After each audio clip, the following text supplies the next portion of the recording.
All right. Welcome to FaBled Hunters. I'm Steve.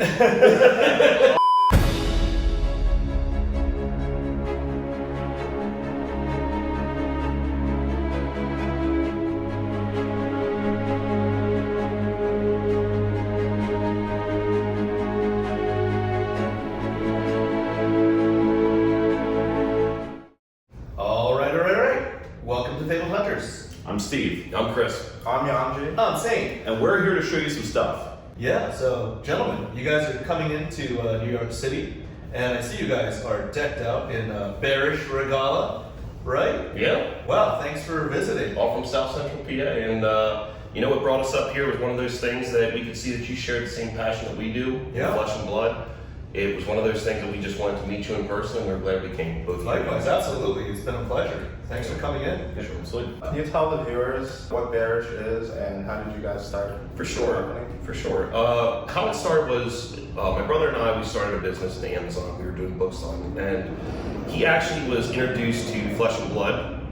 You had bought some cases and things like that. That's correct. Arcane Rising, first edition. Correct. And we wanted to protect our investment. So what wound up happening was we bought some acrylic cases online and found out the acrylic cases that were being offered on the market did not fit any of the boxes that Flesh and Blood was producing.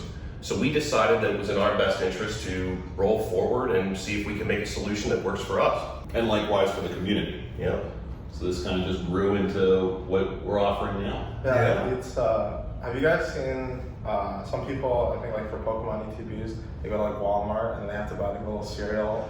Yes. Crush our soul. You know, we've seen this, yeah, for the display purposes and stuff. Like that's the kind of stuff that we wanted to make sure that we did not compromise with Bearish. Like I said, it started off with a need for better cases, and we could see that there was nothing being offered on the market that would actually fit crew. That's where we really originally started. Not only just with the Arcane Rising not fitting properly, but also the fact that crew did not have any options for itself.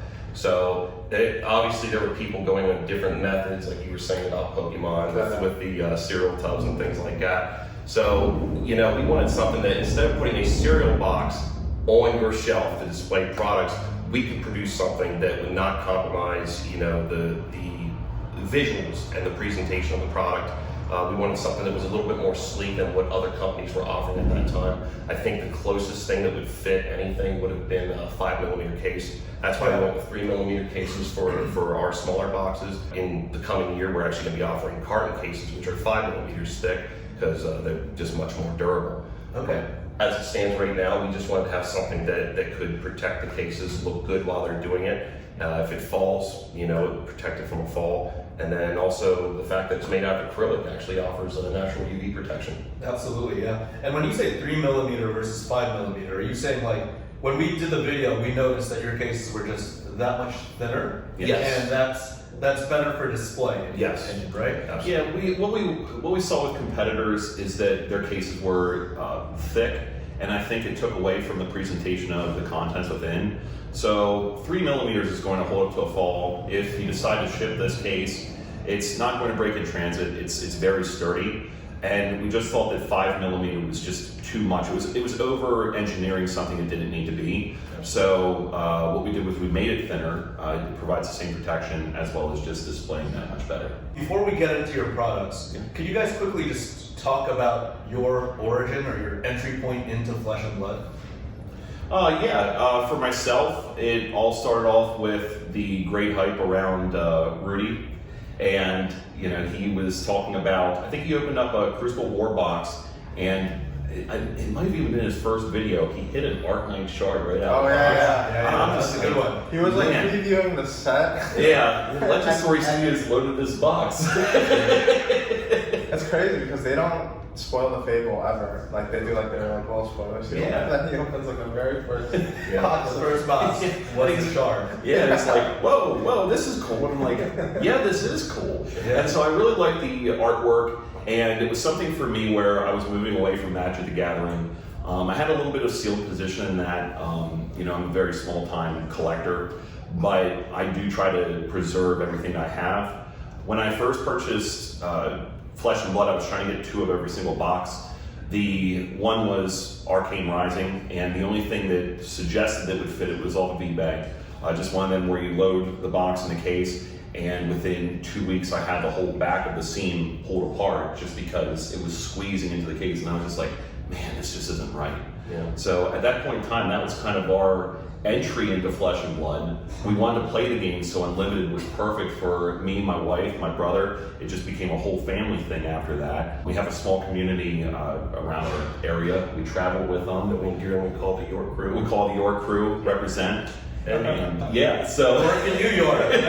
Yeah, I mean, we go around the ProQuest together, skirmishes, RTNs. We love it. We've met so many people in the community, and I think that the genesis of the idea also really speaks to the maturity of the community and what it means to collect in these days. When we were younger, everybody remembers the days where you had the cardboard box of Pokemon cards. People my age, my brother and I were 33, we're identical twins. And I remember the days when we were 9 years old buying base set packs from EB Games and $3.99 for $3.99. Yeah. Open them. Little shoebox. Yeah. Shoebox. Rubber banding all your Yes, exactly. And you find that stuff today, and it's almost really heartbreaking to see it. But it also kind of is that nostalgic thing that it takes you back. That you're like, yes, I remember doing that, but it's painful. So Flesh and Blood, I think, really kind of opened the door to something new. It opened the door to people who are more mature about things. They don't have an elitist attitude that I've come across. You got people in every bunch, but people are looking at card games these days in a more collectible manner. So when you see an alpha box, or you see a first edition box, or let's say you see a box of Everfest, and that's the set that you got into Flesh and Blood, a lot of times people want to be able to protect that.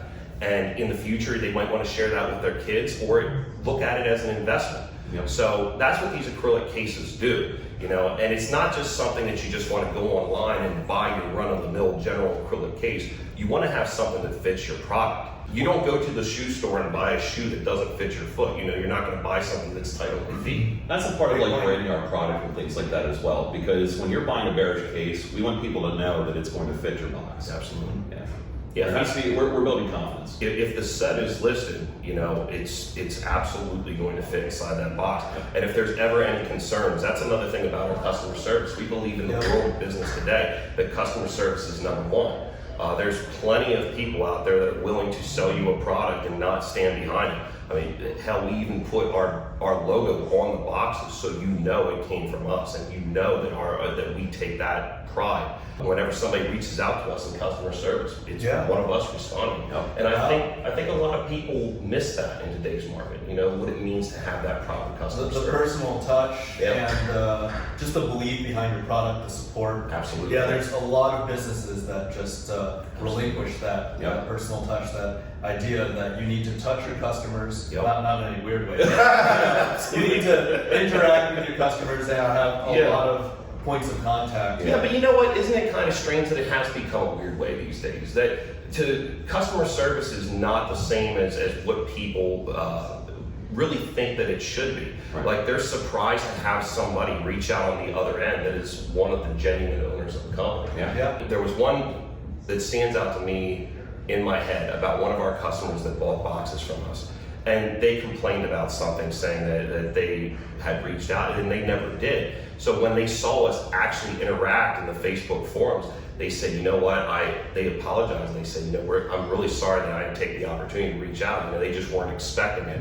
And I think that that's something that a lot of people can learn from these days, of what it means to have a product that you stand behind, that you put passion into. Yeah. I actually wanted to ask about that because, when we all first started collecting, there weren't a lot of great options available, but now there's so many companies. There's Ultra Pro, Ultimate Guard, so many of these large companies, they're producing these products that are meant to protect your collectibles. When you guys were starting out, was it scary or difficult to try to break into this market? What do you think made you have the confidence to be we can set ourselves apart? So what we saw was the opening with the Crucible of War boxes. We saw some people putting a Crucible of War box inside an acrylic case, which was much bigger than the product. So that was kind of our initial address was to say, if we're going to be a minnow in the ocean, we might as well start in one of the, you know, streams that lead into the ocean, and that was the Crucible of War box. And then after we created that box, we started to fall in love more with the game, playing the game, and then thus likewise supporting the game. And we realized that there was a need even for base set and things like that, and we decided to expand our catalog to cover as much flesh and blood product that was on the market at that time. I think one of the biggest struggles that we're finding these days is standing true to the true fit case committal that we're making to our customers. And it's not that it's a challenge in the way that we're not willing to meet that challenge. It's a challenge that, you know, we have to offer many different products to cover the gamut. And so that's why we're so, especially with the launch of our version 2.0 cases, that we're taking such a focus in this. And we're thinking that Flesh and Blood LSS is going to find some unifying measure to the supplement sets and base sets going forward. But with the paper cases and sort of paper packs and stuff like that, we believe that with the next two base sets and the supplement set, we're going to see some unification in that. And if we don't, what we're going to do is we're going to continue standing by our motto and our vision to continue making true fit cases for this game. Yeah, as a consumer of all the first edition products, as well as the unlimited products, or the unlimited to a lesser extent, I never knew that those boxes were different size, because it was almost unrecognizable to me, somebody that's just opening up boxes. But you guys had many challenges, and you guys needed to create true fits for multiple different boxes, multiple iterations. Yes. Let's get over to that real soon, but also I'd like to say that I'm happy on behalf of many collectors out there that Bearish is going to unveil the first case acrylic, I think, in the community, right? For the carton cases, for sure. Yes, absolutely. Yeah, for the carton cases. I think that it stands to say that we are the first to offer true fit cases in general. I do believe that there are competitors out there that are offering cases unbranded, you know, and that's fine. But what we say, and I'll say it again, our brand is on the case, and we stand by it. If you see it's a Bearish case, you know it's a true fit case. And there is a need for collectors, obviously, people that were our age when we were young, you know, 9 years old, buying the Pokemon packs and things like that. You know, we're now, like I said, 33, and we're in a position now where we have jobs, we have expendable capital, we are thinking about our future, we know what it means to look forward and invest for the future. This is going to be one of those things that when we're 60 years old, people are going to look at their portfolios, 401ks, stock markets, options like that, and you better believe that trading card games are going to be a part of that portfolio for a lot of people. Like, we're going to be in a situation where we're 60 years old, and if you see another person that has taken the time to invest in a product from 40, 50 years ago, that case, whatever it is, that product is going to have a lot more value, especially if they were involved in it. It's the same thing that goes with when our dad, you know, who is 73 years old right now, was when he was young. He says, if I knew what I knew today about collectible cars and muscle cars,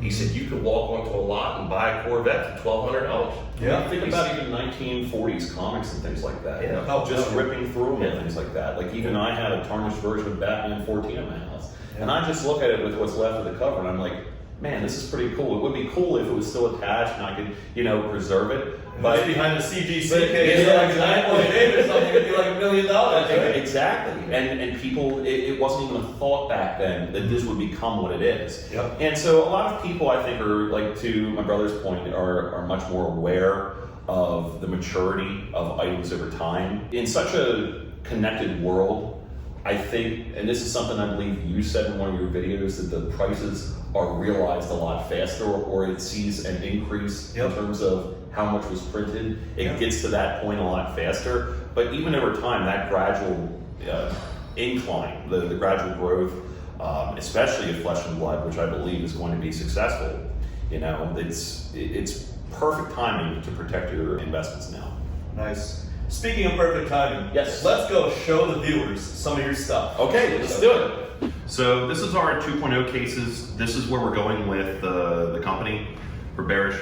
We're looking at things like support for carton cases, which you can see here. Also, extra products here, the normal base set boxes. There's a few different changes that we're going to be making to the booster box cases for what they are right now, and moving into the next leg of this. Also, we wanted to make sure that the boxes themselves that the cases come in are also have some sort of utility. So on the boxes, we include a place that you can write down the information of what's in the box. So if you go to store this, you don't want to present this, you know that it's secure, you know it's outside of light, and you know that it's stackable. Kind of like you see here with the carton case. This one's already filled out for my own use.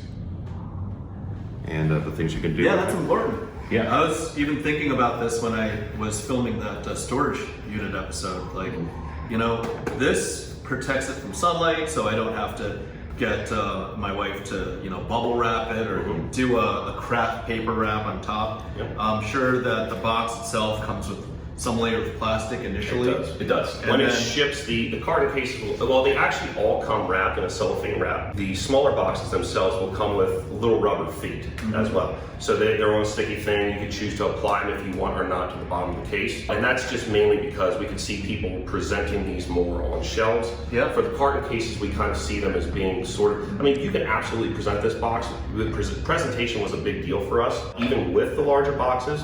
But we find that most people that are actually going to be storing these boxes are more for the protective sake. One of the biggest things that made us cringe was watching your videos, and we saw the giant stacks of carton cases that you had in the back. Ooh, and because one of the biggest things that unfortunately us earthlings have to deal with, and fortunately too, is gravity. Gravity. So when you have all of these cases all stacked up on top of each other, there's a lot of weight to it. So off camera, we were actually talking about this. You know, a lot of people were asking, why do you need an acrylic case for a carton case? Well, the reason being is because, quite frankly, this is the most valuable product that LSS has to offer. The cases. The case. In the the case cart- format. Yeah, Yes, because yes. at this time, and like I said in our previous segment, I was saying about how people have more expendable income. They want to sit there and they want to move into different portfolios and card games. And this here is sort of like the holy grail of each set. Absolutely. So if you can have a sealed carton case, you know, a lot of people think it's just enough just to have it in this cardboard box. But if you have an abundance of it, or even one itself, this here over time can get smashed with things. This acrylic case gives that protection that you can store anywhere. You can store things on top of it. And as Stephen was highlighting, even the box with its utility, you don't have to sit there and continuously remove it out of the box, see what it is. You know what it is at all times. Yeah, absolutely. I could have said it better. A lot of people think just the cardboard box is enough, but it is not, because this box is never going to be in better condition than it is right now. Absolutely. And you see, even in this case, I don't think it was intentional. There's oil damage over here, and like anything can happen. There can be water, there can be sunlight, you know, this can fade, right? The stop tape might, you know, get rubbed up against, and you don't want any of that to happen. You want to preserve it. Heck, you know, this is not airtight, but you want to preserve it so that no elements can damage it, and you want to put it in its original box, or you can just display it on a shelf within its acrylic. And this is unique to Flesh and Blood. Unlike Flesh and Blood, the other games, Yu-Gi-Oh!, Pokemon, Magic, there is no case premium, but in Flesh and Blood, due to the rarity, there's a case premium. The other games, I think a mythic or a rare are the most rare cards. Here, you've got the two tiers, the legendaries that come roughly once in 4 boxes, once per case, or the FaBled, which is roughly 1 in every 40 boxes or 10 cases. So you need to preserve these units. True collectors know that they need cases, and this is a solution that you guys at Bearish have brought for the true Flesh and Blood collector. And as you can notice, Shane, as it's sitting in front of you here, you know, this acrylic case on here is actually 5 millimeters thick, which is different from our smaller cases. So this is more for presentation's sake, and you can see that these are 3 millimeters on the edge for the top one, but the bottom ones we made sure were 5, because of like even seeing your videos inspired us to say, you know what, there is a need for a thicker acrylic for the carton cases because of the weight. So we are very confident with the design of what we went with here, what our suppliers recommended to protect these larger cases, because they definitely do have a more weight. Yeah, you're right to do that. This is more sleek. This is more functional because you've got thicker, more protective plastic, and it's And they're It's simple to nice use. too. It's well put together. The other thing too is that we were really worried about is, this isn't just a pane that just slides in on itself. This actually has ridges the whole way around the outside edge of this. So there's actually 3 points of contact: the front lip, the side lip, and well, both side lips, I should say, the left and right lips. So there's 3 points of contact after this is actually put inside of this unit. So we noticed that there's actually a lot of cases out there that only do 2 points. And if you only have 2 points, what that means is when you push down on that front lip, it's going to flex in. Yep. So this here solves that problem. You have the 3 points of contact and the 5mm thick. Absolutely. And a lot of the other boxes, at least the way consumers use them, are they flip it around that way. And if you've got a lot, then there's a lot of strain on the bottom. So I would say that this is probably the best way for storage to limit the stress on the acrylic, top loading. And then you've got your Bearish, you proudly stand behind your product on every single one of your products. And then you put it in the box, you label the box. And the box looks good. We wanted to make sure that the box looked good. We actually have been approached by distributors. We're working with distributors around the world actually right now. All these products have a GS1 UPCs on them. They're ready for store shelves.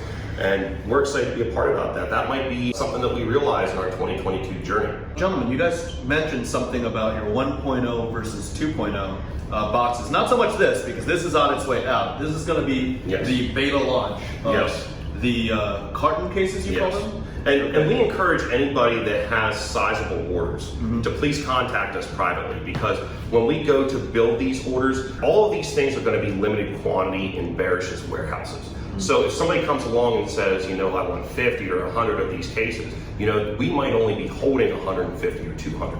So to know in advance from people who are actually interested is actually, it speeds up the process for people. You know what I mean? Yeah. So that's something to talk about too. As far as our 2.0 designs, you just mentioned about the 1.0 and 2.0 designs. Just real quick here. Yes. Supportedbearishcases.com. Yes, supportbearishcases.com. And you will receive a message from either Steven or me. Most likely me, but Steven occasionally does respond to messages as well.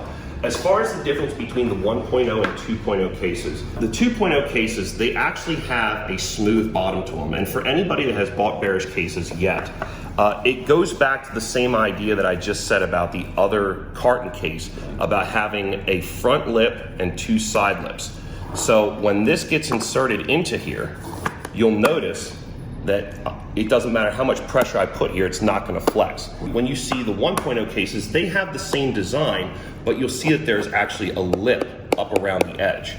And that is what differentiates our 2.0 and 1.0 cases. So 2.0 and 1.0 both have the same sort of support where that pressure is not going to interfere with the front lip, but now it's actually smooth in the 2.0 designs. Okay, so this is definitely an upgrade. It's smoother, it takes up slightly less space. This is probably not as functional, right? For stacking purposes, I absolutely agree with you. And it'll fall off easily, because this, you hit a corner and and then the whole thing leans, and that's no bueno. This, it stacks well no matter what, right? And that's part of the point that I'm trying to bring up. At Bearish, we're always trying to improve. And we take suggestions from the community, what they like to see, and quite frankly, what we want to see. When we look at the cases and we sit there and say, this isn't the best product that we can make. It's a great product, but we can do better. And that's where our 1.0 cases, we see us phasing them out for the favorability of our 2.0 cases, and they will be available later on this year.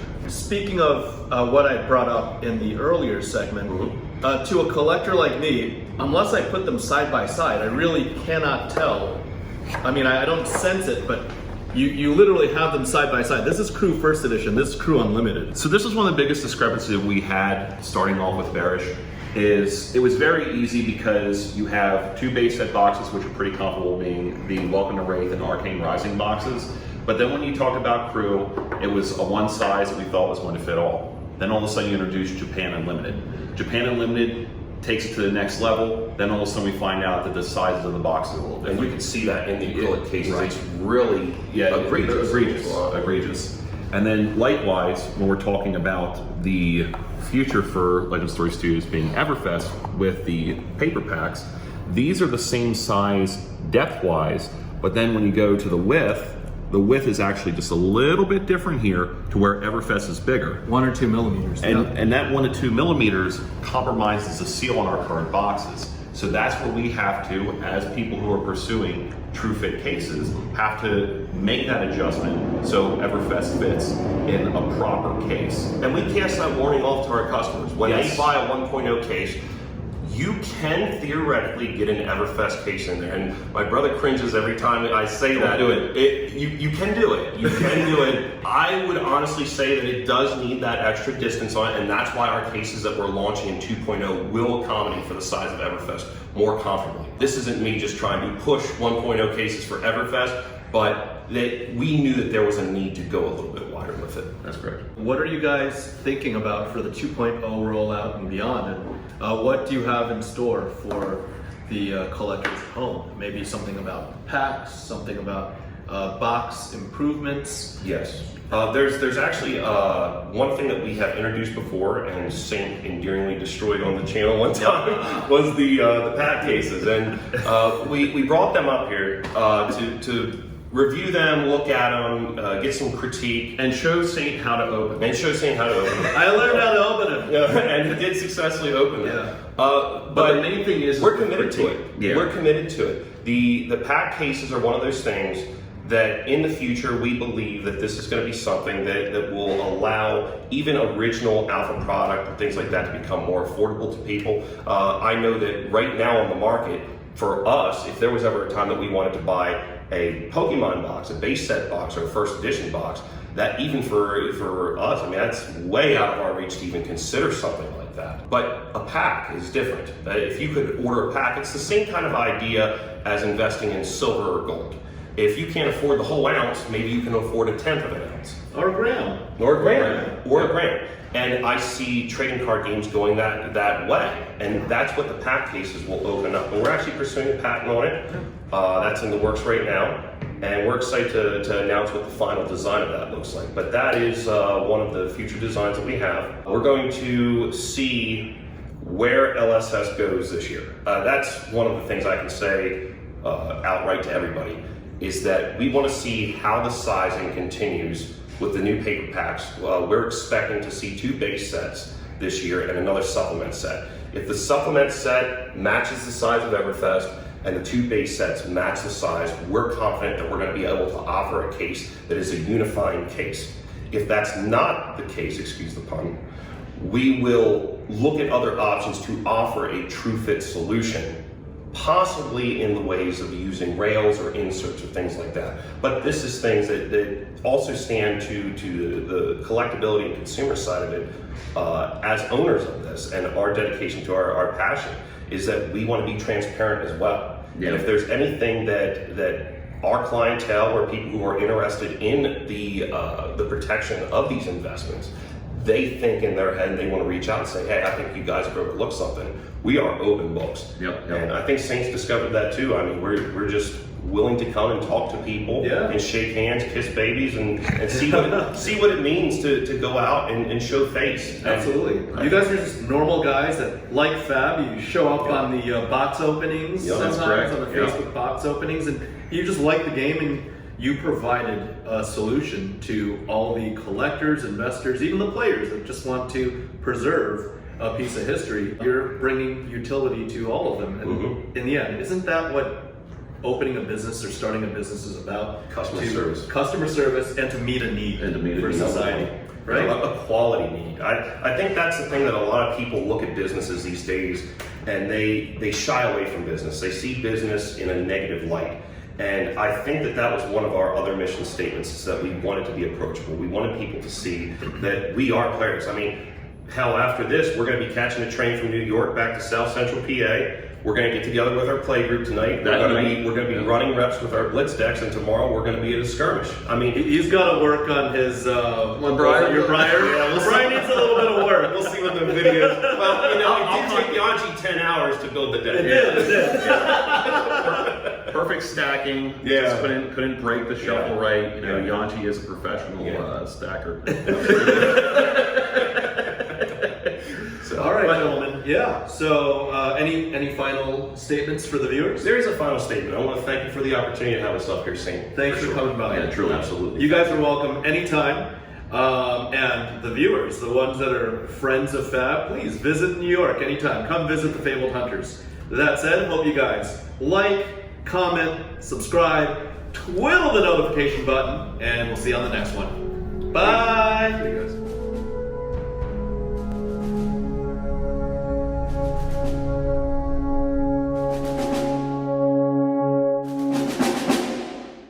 All right. I'm sorry, I threw up my hands. Don't worry about it. We're good. Another blooper. So please tell the viewers about Bearish. Yes, absolutely. Thank you for having us. Can we please restart that? Oh my gosh. Thank you for having. I'm Okay. full. Okay. All right. Welcome to FaBled Hunters. I'm Steve. I'm Chris. Oh my gosh. Oh boy. It ain't good. It ain't good. It ain't good. We saw that there was a void in the market where, my gosh, I gotta take a walk. I can start. Please take us forward on the intro. Take us forward on the intro. I'm a builder.